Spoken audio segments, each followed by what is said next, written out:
2001년 7월 4일 새벽 울산의 한 단란주점에서 여사장과 여종업원이 숨진 채 발견됩니다. 날카로운 흉기로 살해를 당한 겁니다. 의심스러운 인물은 마지막으로 주점을 방문했던 이 손님 7명이었습니다. 이 시신 발견 2시간 전에 새벽 1시에 가게에 와서 이 중앙 테이블에 자리 잡은 50대 남성 4명, 그리고 30분 뒤 이 룸에 자리 잡은 20에서 30대 추정 남성 3명입니다. 새벽 2시 50분, 2층의 중국집 주인이 이 웅성거리는 소리를 듣고 주점으로 내려왔습니다. 참혹하게 살해된 시신 2구를 발견했죠. 하지만 그 외엔 아무도 없었습니다. 그 사이 사라진 손님 7명 중에 살인범이 있는 걸까요?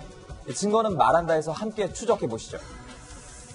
네, 중국집 사장이 현장 발견했을 때 상황 다시 한번 짚어보겠습니다.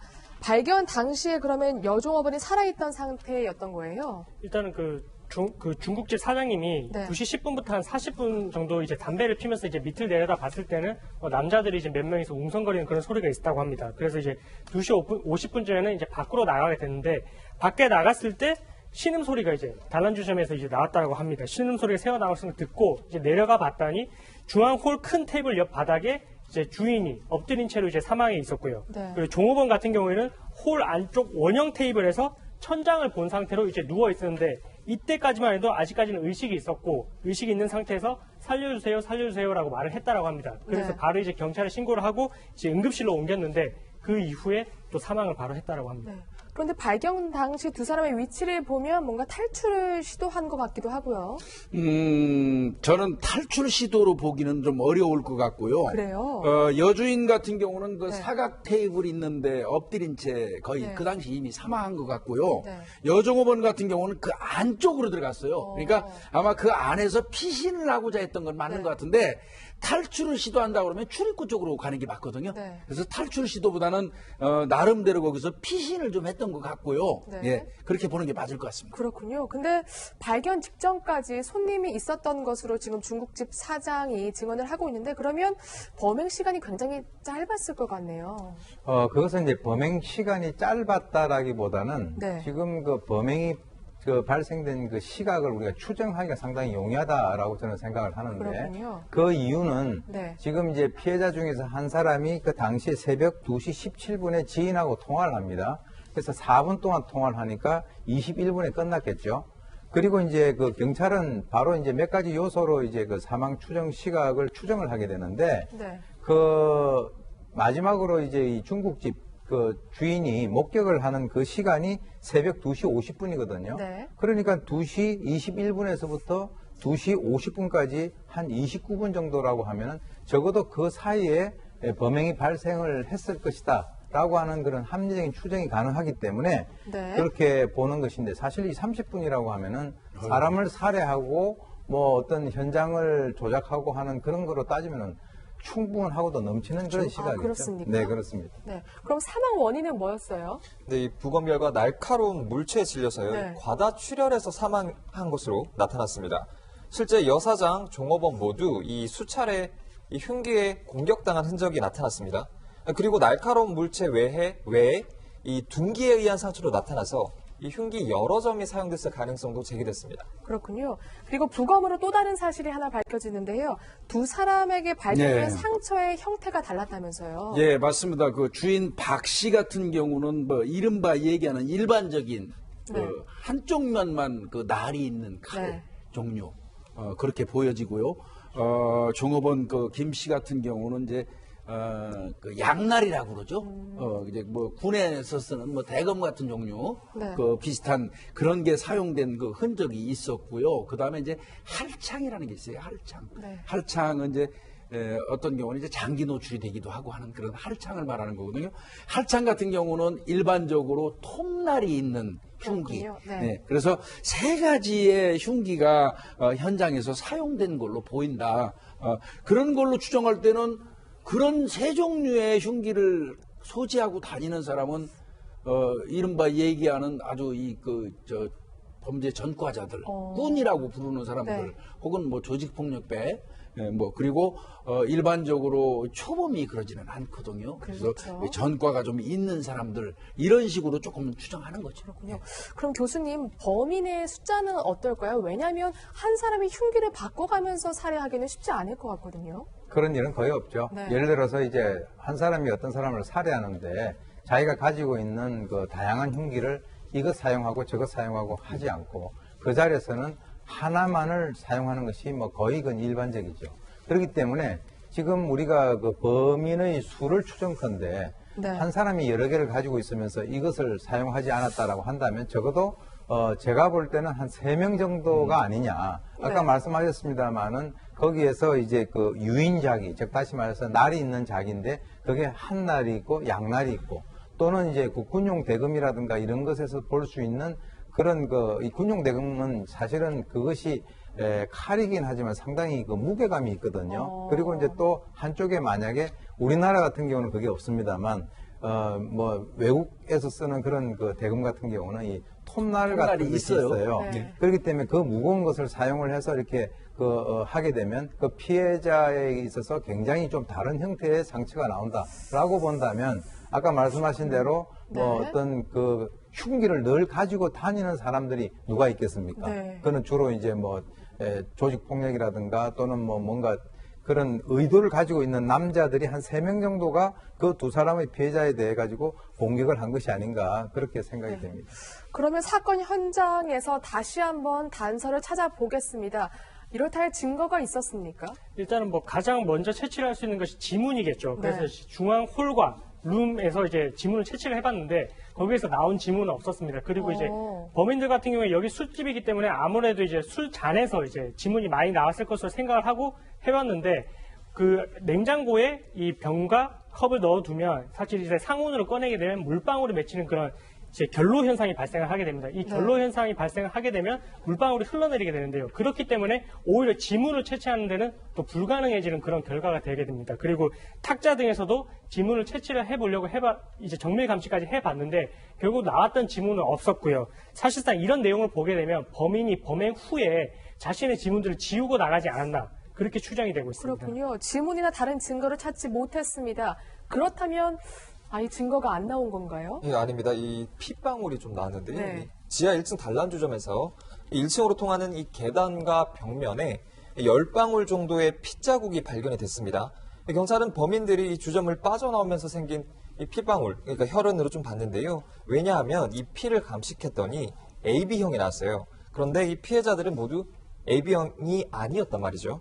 그래서 이 핏방울의 주인이 바로 이 범인일 가능성이 매우 높았던 겁니다. 네. 혈흔 10방울, 이게 유일한 증거입니다. 근데 사실 범인 추정해 나가면서 왜 이런 범죄를 저질렀을까 그 부분도 짚어봐야 될 것 같거든요. 그렇습니다. 지금 이제 이 여러 가지 어떤 범죄 현장을 우리가 고려해 보건데 일반적으로 이제 지금 돈이 없어졌다라고 하면 이제 이 강도 살인이 될 가능성이 크거든요. 그런데 이제 그 당시에 현장에 있던 그 여자 주인의 지갑이라든가 또는 그날 벌었던 돈이 한 136만 원 정도 있는데 그 돈이 전혀 없어지지 않았다라고 하는 것은 이것은 그 금전을 목적으로 한 범행이 아니지 않는가라고 우리가 추정을 쉽게 할 수가 있고요.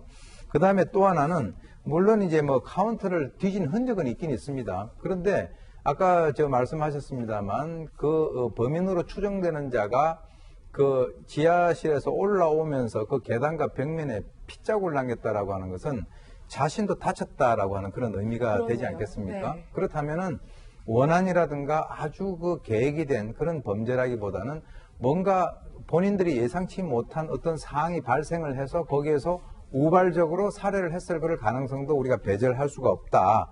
그렇기 때문에 지금 이 전반적인 것을 우리가 계획범죄냐 아니면 원한에 의한 것이냐 금전에 의한 것이냐 이것을 다 배제를 시킬 수가 있고 거기에서 어떤 우연한 시비 끝에 우발적인 범죄로 피해자를 살해했다라고 생각을 하는 것이 일반적이지 않느냐라고 생각이 듭니다. 그러니까 강도 범죄는 아니고 뭔가 우발적인 시비가 있었을 것이다.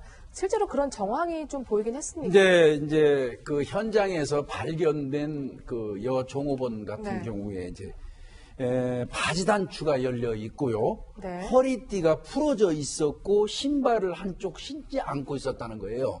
그런 점 등등으로 봐서 혹시 이게 이 범인이 그 여종업원에게 먼저 성매매를 요구했고 거절하고 뭐 그런 과정에서 다툼이 일어나니까 그 가게 주인 여주인이 그 말리거나 아니면 달려드는 과정에서 네. 우발적으로 이 살인극이 발생한 게 아닐까 경찰은 이렇게 이제 추정도 하는 것 같습니다.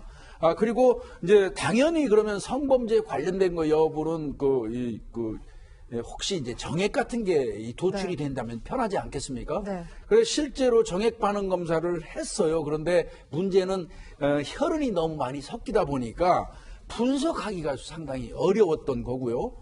또 정액이라는 거는 잘 뭐 아시다시피 이 생존 기간이 3일입니다.